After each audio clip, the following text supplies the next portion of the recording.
السلام عليكم ورحمة الله وبركاته. مرحبا فيكم بقناتي، لا تنسون اللايك والاشتراك ويلا نبدأ الفيديو. هنا أنا صراحة بديت الشغل، بعدين فكرت إني إيش أنزل فيديو، فبديت أصور لكم. كانت الطاولة طبعا هنا هذا هنا والأغراض اللي هو في الدرج، بس قلت أصور، يعني بديت شغل وتو أبتدي أصور. المهم هنا كانت الأغراض طبعا مصفوفة، فرغت عشان أقدر إني أغير مكانه، وكل من شلت حاجة شو أسوي؟ أكنس وأمسح. حاليا أبى أمسح الأرضية وأنشفها، وبجيب الطاولة هنا. أوكي، شوف طبعا سحبت الطاولة. طبعا أنا ليش أسوي كذا؟ أكنس، أمسح، أشفط، أو إني أنشفه بالمكنسة الكهرب. ليش؟ لأن المكان مرة صغير، فما يمديني أطلع الأغراض كلها برا وأمسح المكان، خلينا نقول أكنس المكان كله مرة واحدة وأمسحه كله مرة واحدة وأخليه شوية ينشف، بعدين أجي أضبط الأغراض عليه. مكان مرة صغير. بوريكم بالآخر النتيجة. المهم بسحب هذه أنا كنت بغير مكانها، هذه كانت هنا والطاولة كانت هنا، فكان يعني هذا الجدار كله فيه اللي هو الطاولة والصندوق هذا أو الأرفف هذه. أوكي،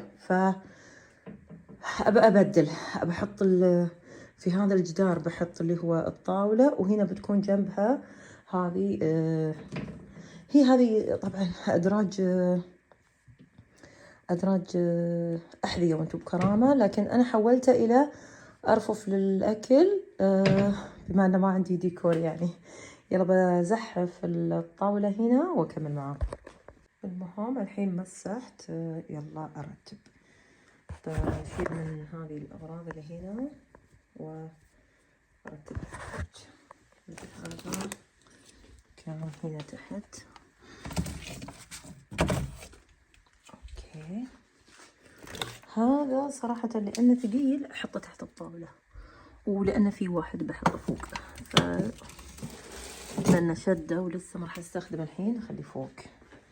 كويس، هذا نحطه هنا. فكرة حلوة، بما أني أنا نويت أغير الترتيب وكذا، قلت منها إني أرتب وكذا، وفي نفس الوقت بشوف حتى يعني أغراضي اللي عندي عشان أعرف شنو الموجود شنو الناقص، فبالتالي أعرف أتقضى. ودعواتكم لي أروح أتقضى اللي هي مقاضي رمضان، ما أدري وش فيني يعني، متى ناوية أتقضى ما أدري، متى على الشوبينج. صراحة يعني شوي تقولون أخاف يعني من الروحة وقت الزحمة وكذا، أحاول قد ما أقدر إني أروح أوقات تكون نهارية عشان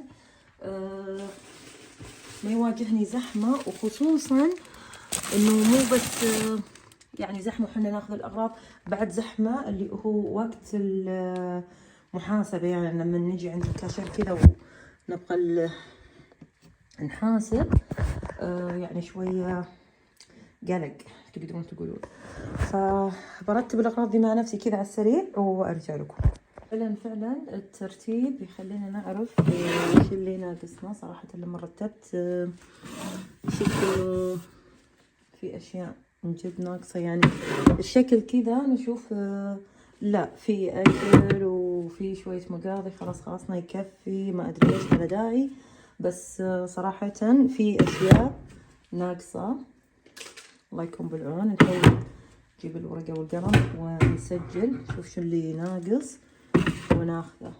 هو الشكل كذا صراحة يعني فيه شوية مقاضي، بسم الله، لكن مع الترتيب شوي يبين الناقص. يعني شوف الحين مثلا هنا اللي هو التونة ناقص، الجبن لا، لأن في واحد هنا بس في تحت حطيته زبنته. المهم فيه يعني فول فاصوليا أنا أشوفه أوكي. القشطة لا ناقص، يبغى له شو اسمه هذا التونة يبغى. هنا عندكم حليب محلى، بهارات وكذا. طبعا بهاراتي هناك بس هنا الزايد، ودي لو أقلفهم كويس صراحة وأحطهم بالفريز، لأن مو حلو البهارات تطول. هنا حركات اللي هو شاي، هنا اللي هو حركات الحلويات. هو عندي بيكنج باودر بس شايلته هناك موجود، بس لو نبي كيك زيادة. الطحين طبعا الطحين حاطته من هنا من ورا، يبين ولا المهم انه في طحين في علبة وعلبة، بس بشوف يمكن اخذ زيادة عشان رمضان، يعني طبخة رمضان وكذا. هنا المكرونة والشعرية انا اشوفها تكفي، يعني ممكن ازيد هذه اللي هو هالاشكال مع اشكال، بس تقريبا ما اطبخ يوميا المكرونة، يعني مش يوميا. الشعرية بما ان ما حد ياكلها الا انا، تخيلوا في ثنتين، يعني انا خلال كل شهر اشتري واحدة، يعني تخيلوا في ثنتين، يعني شهرين انا شريت، انا ما اكلت ما اكلت هذه، ما اكلت الشعرية يعني. هنا الزيت بعد ناقص يبيله، فالله يكون بالعون. الصلصة كان هذا الموجود، بس شريت هذا ذاك اليوم، فخلاص صلصة يعني ما احتاج. فنشوف ندون الناقص ونكمله. حاليا الطاولة ذي قضينا منها. هنا لازم يعني تبقى زوايد وكذا واشياء ننظف فيها، لازم. يعني انا تو ماسحه الطاوله، لكن لما شلت الاغراض طاح منها شويه اشياء، الله يكون بالعون. الحين بيجي دور هالحوسه اني ايش ارتبها. اشيل كل هذه الاغراض، طبعا انا احطهم تحت الطاوله، فالله يكون بالعون. الحين ابى احاول اشيلهم احطهم، لكن ابى امسح اللي هو الاجهزه اللي انا من زمان جالسه وكذا ومغبره، وفي شيء يعني من الاستخدام بقايا ما بقايا، فبمسحهم واحطهم تحت الطاوله. اوسخ واصعب جهاز، الله يكون بالعون. بس كنت برش عليه من هذا، بس ما ادري الفتحات هنا شوي تخوف. بحاول ارش الاماكن اللي ما فيها فتحات وانظفها بشويش بشويش بشويش بشويش، يعني رش بشويش عشان شوي يخوف صراحة. فايش بسوي بعد زيادة؟ باخذ المنديل كذا اللي امسح فيه، طيب، وارش عليه، طيب، وبمسح مباشرة عشان اخاف هنا الفتحات، اخاف يدخلها يعني كذا كسوائل، فبالتالي اكيد 100% انه يخربها. عد من زمان ما مسحت الجهاز هذا اللي هي القلاية الهوائية، ولا بعد اني طبخت فيه، فقلت يمكن احتاج اطبخ فيه برمضان، اشوف ان انظفه واجهزه، وفي نفس الوقت انه انظف الاجهزه برده، يعني مره واحده بعد خلص امورنا. احنا منظفين خلاص، كارفين ننظف كل شيء. كل شيء في هالجهه ذي، يعني في يعني بالنسبه للطاوله هذه والطاوله هذه ارتب فيها الاكل، هذه انا احط فيها الاجهزه من تحت، هذا تشوفونهم هنا، احط اللي هو اجهزه المطبخ، على ان هناك في الرف فيه بعض الاجهزه اللي استخدمها على طول، حطتها يعني عشان تصير قريبه مني. هذه شوي زي اللي مخزنتها هنا صراحه، اللي هو قدر طبخ الكهرب، اللي هو الضغط الكهربائي، كنت اطبخ فيه اول ما جيت هنا، لان ما كنت مسويه اللي هو الغاز، اللي هو ما كان عندي غاز، يعني ما كان معبى غاز فاضي صراحه. فعلى بال ما سويته يعني يمكن مر اسبوع او اسبوعين شيء زي كذا، مرت صراحه فتره يعني على بال ما انا عبيته، لان صراحه ما ادل هنا صراحه الاماكن، وبالنسبه لهناك كل شيء بعيد مني، على انه يعني يحتاج سياره اني اوديه واجيبه وحوسه، وحتى تحسبت اني جبته بالنقل، قلت المفروض اني ما جبته، المفروض خليته ونقلته بعدين يعني. ويعني يصير بدل ما اجيبه مع النقل، يصير اجيبه مع جيه من جياتي، يعني في روحتي وجيتي، اشيله من هناك اعبي اجيبه، يعني ما اجيبه هنا الا متعبي. فصراحه شوي تعطلت يعني على هالسالفه، سالفه الغاز. فكنت اطبخ بالاجهزه الكهربائيه صراحه، خصوصا اللي هو قدر الضغط، يعني كرفناه شوي ذلك اليومين.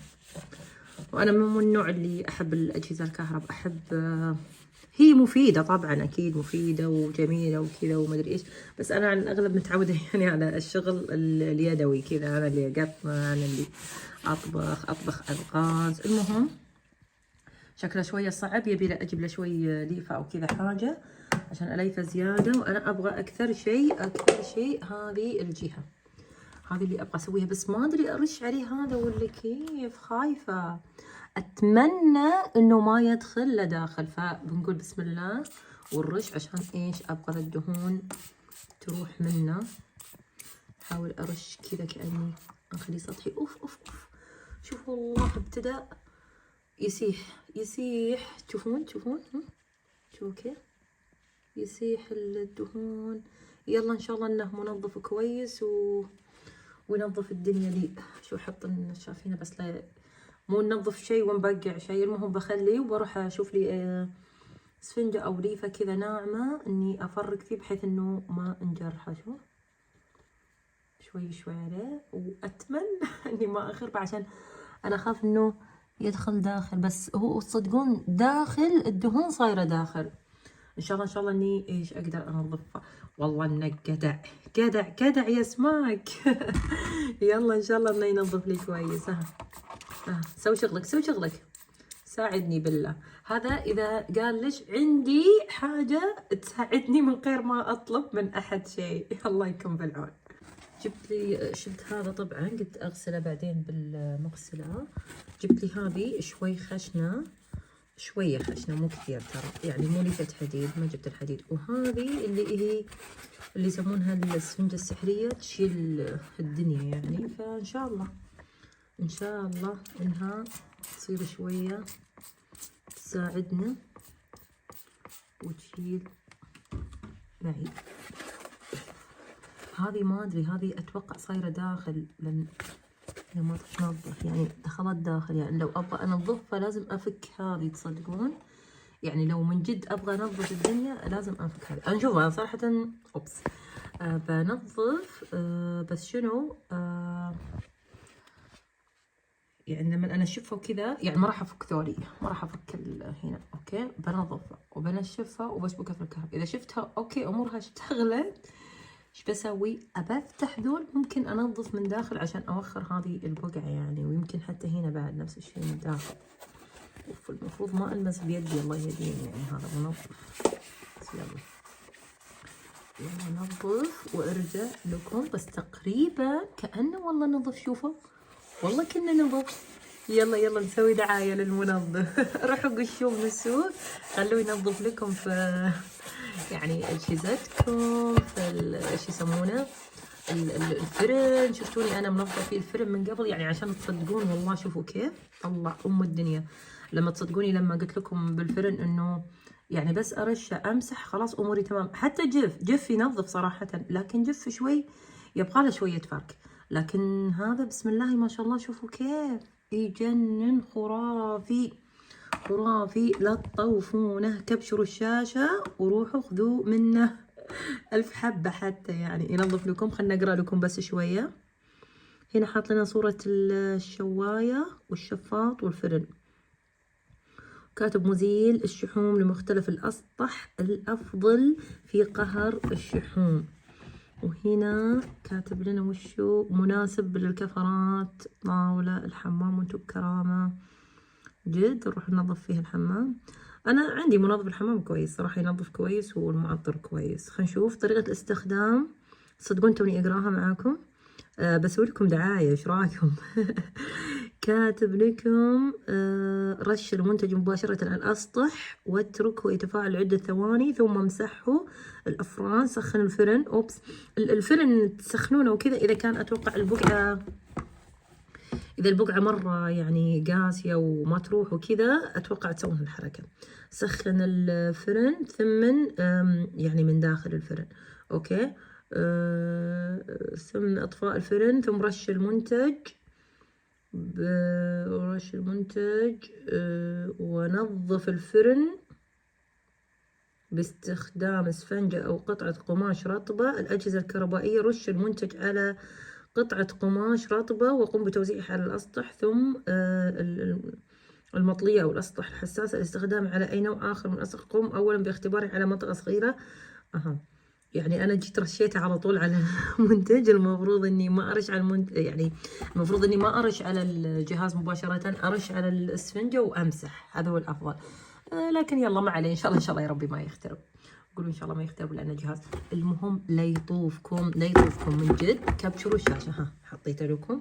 كبشروا الشاشه وروحوا اشتروا، او حفظوا الاسم ازماك، اوكي، وروحوا اشتروا. وهاللون حاولوا تدققون هاللون. عاد الالوان الثانيه ما ادري، بس اتوقع انه كل الالوان بنفس الجوده ومنها فايده من الاخر يعني. اخيرا خلصت، نظفت الاجهزه كلها بس بخه من المنظف ومسحتها كلها. بدخلها هنا مكانها تحت الطاوله، احطهم لان هناك الارفف عندي مثل ما قلت لكم حاطه اجهزه، بس الاجهزه اللي استخدمها على طول. بسم الله. هذه لان فيها المثبت هذا اللي يجي على الارض، فكل من حطيته شوي لصقت في الداخل.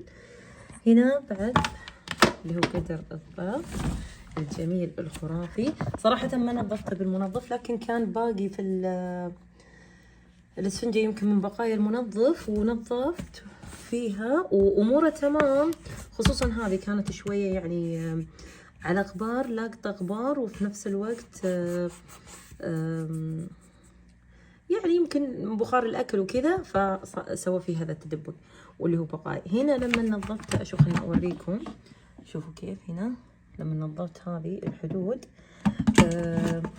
شوي تقشر معي صراحة. فيعني انتبهوا، مو كل الاسطح يعني يناسب، يناسب يمكن الاشياء اللي تعرضت للدهون يعني ممكن، لكن يعني هنا يعتبر تعرض شوي للدهون، فحاولت اني انظفه راح تقشر مني، فما ادري ليش، ما ادري. المهم انه نظف اخيرا. هو اهم شيء انه يكون نظيف، وحنا بنكشخ فيه وفستان العيد مثلا. بسم الله. ادخل ادخل ادخل. واخيرا الحلوه هذه اللي مره انضفت صراحه. شوفوا ها الالوان اللي كانت موجوده ما ادري ايش، هنا في الداخل كانت متلونه، هنا ايضا اللي هو كان لونها غير، يعني كيف صارت كيف ذا. بس اتوقع يعني اقدر اني انظفها زياده، بس يبيلي ايش افكها. ف انا اساسا الله يستر يعني اني ما اكون بس خربتها لاني صراحه رشيت عليها، لان لما قريت المنظف يقول لك لا ما نرش عليها، شو نسوي؟ شو اسمه، نرش على الاسفنجه او المناديل بعدين نمسح. المهم هذه خليت اجهزتي هنا. هذه اشياء باقي الاشياء الاكل يعني اللي هو العلب الكبيره ما كبيره خليتها هنا.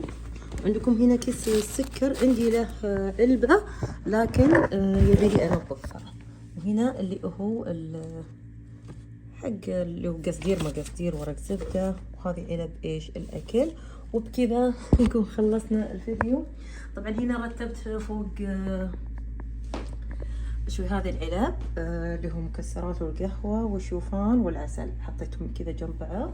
وهنا رتبت الاشياء بلاستيك ما بلاستيك، اكواب، ملاعق، المداخن خليتهم هنا عشان ما يتكسرون. هناك عندي بعد 2 في السلة اللي برا، واللي هو القفازات حق التنظيف. على اني الحين انا منظفه المفروض لبست قفازات، والله يديني تعبت مره، تقطعت من الشغل والتنظيف. المهم ممكن المفرش ذا ممكن اخليه، ممكن مع التجديدات والاشياء الحركات البركات اللي اشتريها ممكن اجيب ثاني، ما ادري. وبكذا اكون خلصت الفيديو. لا تنسون اللايك والاشتراك، وسلام.